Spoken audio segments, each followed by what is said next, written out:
Kitchen waste एका डब्यात जमा करून काही महिन्यांनी नैसर्गिक कंपोस्ट तयार होतो.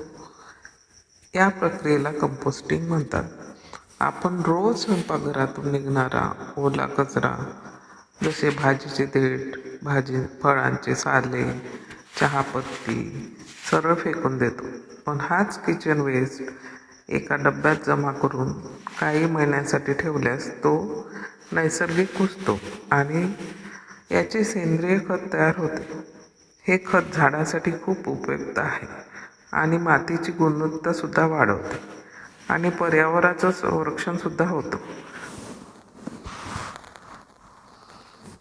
मटारची शेंगाचे वेस्ट, झाडांची वाळलेली पानं, गार्डनच्या झाडांचा कचरा याची एक लेयर तयार करून त्यामध्ये ताकाचे पाणी टाकते आणि त्यावर माती टाकते. अशा 2-3 लेयर तयार करून डब्याला झाकण लावून घेते.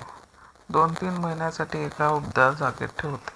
अशा प्रकारे मी माझे कंपोस्ट तयार करते.